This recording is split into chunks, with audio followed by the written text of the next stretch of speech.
ये कोई नहीं सोच सकता था कि जो नौजवान एक ज़माने में फ़ौज में जाना चाहता था वो भारत का रक्षा मंत्री बन जाएगा। ये तो मैंने भी नहीं सोचा था कभी ऐसा हो।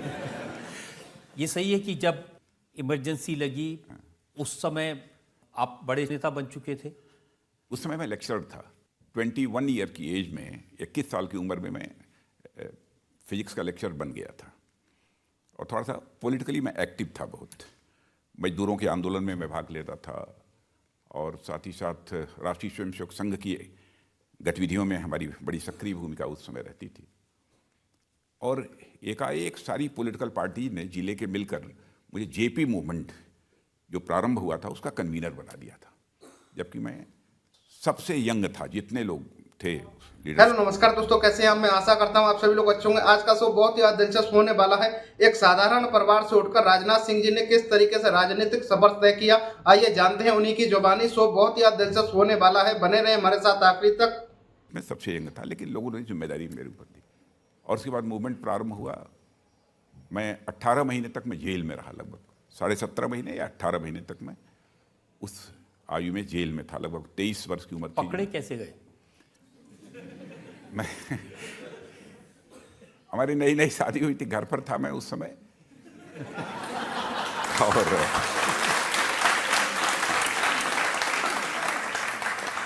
और उस दिन हमारी श्रीमती जी ने हमारे लिए सूजी का हलवा बनाया था। तो मैं एक्सरसाइज भी करता था उस समय भी। मैं बचपन से ही मैं एक्सरसाइज करता रहा हूँ।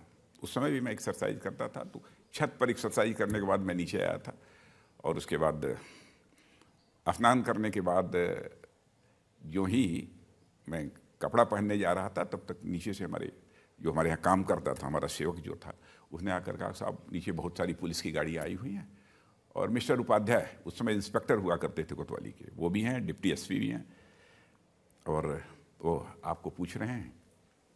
तब मैं समझ गया कि मेरी अरेस्ट के लिए आए हैं।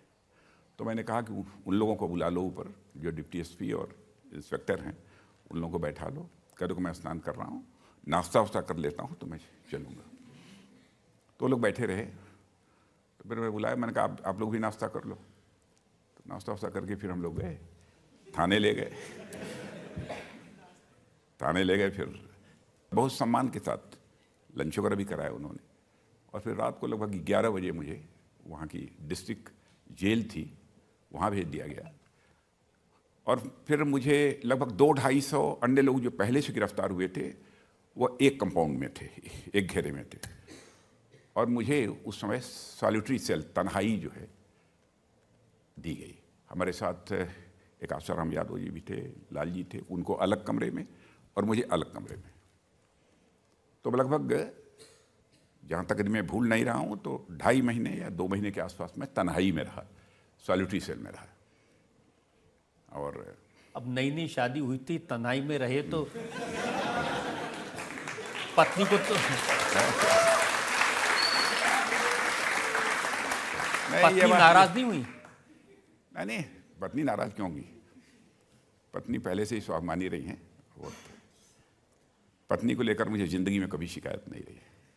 बल्कि पत्नी के प्रति पूछा जाए तो मेरे मन के अंदर बराबर सम्मान रहा है।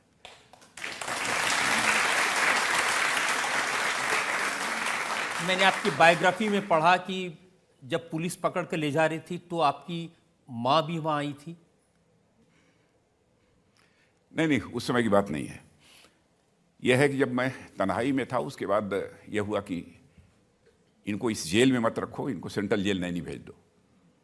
क्योंकि उधर से 250 लोग नारा लगाते तो इधर से मैं भी नारा अकेले लगाता था गवर्नमेंट के खिलाफ। या मैं इधर से बोलता था, 250 लोग जो दूसरे कंपाउंड में थे वो लोग नारे लगाते थे। और तो फिर अथॉरिटीज ने तय किया कि इनको यहाँ मत रखो, नहीं बहुत नारेबाजी कराएंगे, इनको सेंट्रल जेल नहीं इलाहाबाद भेज दो। तो जब मैं ले जाया जा रहा था, तब रेलवे स्टेशन पर बहुत बड़ी फोर्स लगी हुई थी। तो हमारी माँ, हमारी पत्नी और भी अगल बगल की सब जितनी सारी औरतें आई हुई थी।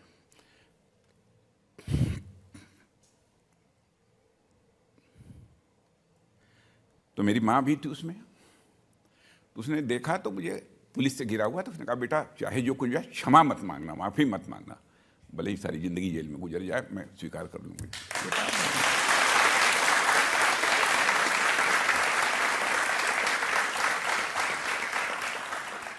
बहुत गजब का सवाल पूछ दिया आपने।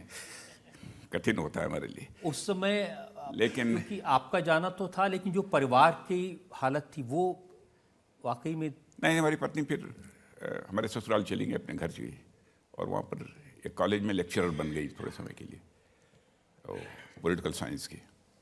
और इमरजेंसी का 1 साल पूरा हुआ तो सामान्यतः एक धारणा थी कि 1 साल के बाद लोग जेल से छूट जाएंगे। लेकिन तब तक हमारे एक चचेरे भाई थे, आज भी हैं, गाजीपुर पोस्ट ग्रेजुएट कॉलेज में मैथमेटिक्स के लेक्चरर थे। उनसे मेरी माँ ने पूछा कि श्री विजय सिंह नाम है उनका, तो उनसे पूछा कि अब तो 1 साल हो गया, अब तो राजनाथ तो आ ही जाएंगे। तो उन्होंने कहा कि नहीं माँ, दादी कहते थे, दादी 1 साल के लिए और एक्सटेंड हो गया, बढ़ गया, तो उसको ही ब्रेन हेमरेज हो गया। और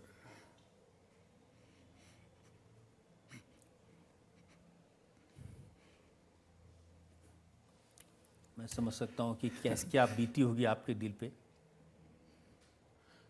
तो हॉस्पिटल में रही, 27-28 दिन के बाद डेथ हो गई।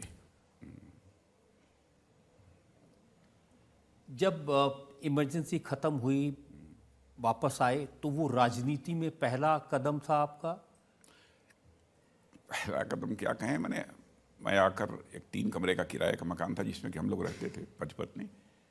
और मैं सुबह, शाम को, रात को आया था छूटकर, सुबह में पैंट शर्ट अपना वो सब जो पुलोवर वगैरह था वो अपना पहन के मैं चाय पी रहा था। एक बंगाली परिवार था, वही चाय वगैरह दे जाते थे, कमरे भी गंदे होते थे। तो उसी समय हमारे एक जनसंघ के एक नेता हुआ करते थे, बुजुर्ग, उनका नाम था स्वर्गीय केदार साहब। उन्होंने आकर कहा कि टेलीफोन मेरे पास आया है वाराणसी से, वहाँ, और वाराणसी दिल्ली से टेलीफोन आया है कि आपको पार्लियामेंट का चुनाव लड़ना है, और आपको इस पार्लियामेंट्री कॉन्स्टिट्यूंसी से आपको 2 दिन के बाद, नर्सों कहा उन्होंने, नर्सों आपको पर्चा भरना है, ये वहाँ से आदेश आया। मैं गया, अनएक्सपेक्टेड था हमारे लिए, क्योंकि उस समय उम्र भी हमारी 25.5 साल की आसपास रही होगी।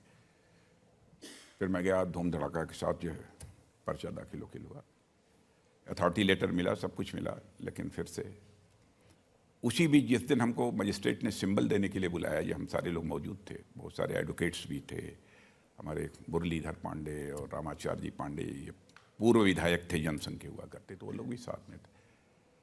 तब तक एक व्यक्ति टेलीग्राम लेकर आ गया, यो ही मजिस्ट्रेट मुझे सिंबल देने जा रहा था। तो उसने कहा, सॉरी मिस्टर सिंह, मैं थोड़ी देर के बाद मैं कलेक्टर साहब से मिलकर आता हूँ, तब मैं देखता हूँ। तो चले गए, लौट के आए, तो उन्होंने कहा कि मिस्टर सिंह, आपके अथॉरिटी लेटर का कैंसिलेशन ऑर्डर और फ़कीर अली अंसारी का अथॉरिटी लेटर आ गया, और आपका टिकट कट गया। बहुत उत्तेजना हुई लोगों में, लेकिन उस समय भी परमात्मा ने मुझे बहुत संयम दिया, और मैंने देखा कि कहीं कुछ झगड़े न हो जाए वहाँ। तो एक माइक थी वहाँ पर, माइक लेकर मैंने फिर वहाँ से अपील की, फ़कीर अली अंसारी जहाँ भी हों, भदोही के रहने वाले थे, बहुत सज्जन व्यक्ति थे। मैंने कहा, फ़कीर अली अंसारी जहाँ भी हों, आएँ, अपना सिंबल लें। और वहीं पर कुछ बोलते बालते मैंने ये भी घोषणा कर दी कि चूँकि 3 बजे का समय समाप्त हो चुका है, और अब मैं विड्रॉ भी नहीं कर सकता। मजिस्ट्रेट मुझे कंपेल कर रहे थे कि आप अपनी चॉइस का कोई सिंबल ले लीजिए। तो मैंने कहा, मेरी कोई चॉइस नहीं है। लेकिन मैंने जनता से अपील की कि मैं सबसे ये अपील करूँगा कि मेरा नाम तो मतदान पत्र पर रहेगा, लेकिन यदि किसी ने मेरे नाम के आगे मुहर लगाई तो मैं समझूंगा कि मेरे मस्तक पर कलंक का टीका लगा रहा है। सभी को फ़कीर अली अंसारी को सपोर्ट करना चाहिए। तो उसका परिणाम ये हुआ कि बराबर फ़कीर अली अंसारी जहाँ भी हमको बराबर साथ लेकर ही जाते थे पूरे चुनाव के समय। चौधरी चरण सिंह की भी मीटिंग थी। चौधरी चरण सिंह की मीटिंग में उस समय मीटिंग मुझसे प्रेसाइड कराई गई। बहुत क्राउड थी, हैवी, 50,000, 60,000, 70,000 उस समय भीड़ होती थी। तो उस समय भी मैंने वही सेंटेंस बोला कि मेरा नाम तो मतदान पत्र पर रहेगा, लेकिन किसी ने मेरे नाम के आगे मुहर लगाई तो मैं समझूंगा कि मस्तक पर। लेकिन नॉर्मली किसी का टिकट कट के किसी को लास्ट मिनट पे दे दे तो गुस्सा आता है, आपको गुस्सा नहीं आया? नहीं, अच्छा तो नहीं लगा, ये तो बात सच है, अच्छा नहीं लगा। क्योंकि थोड़ा सेंसिटिव भी बचपन से ही रहा हूँ, तो लेकिन परमात्मा ने सद्बुद्धि दी मुझे, ईश्वर की कृपा है और कुछ नहीं कहूँगा। ईश्वर की कृपा है कि ये तो फिर पहली बार एमएलए कब बने?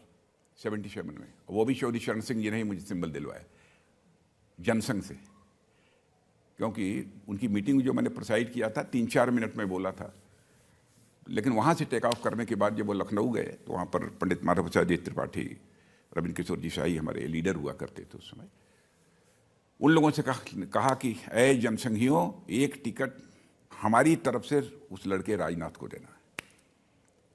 लेकिन जो यहाँ से 4 महीने के बाद जब असेंबली का इलेक्शन हुआ, जो नाम गया था, आसाराम जी यादव सिटिंग एमएलए थे तो उनका नाम गया था।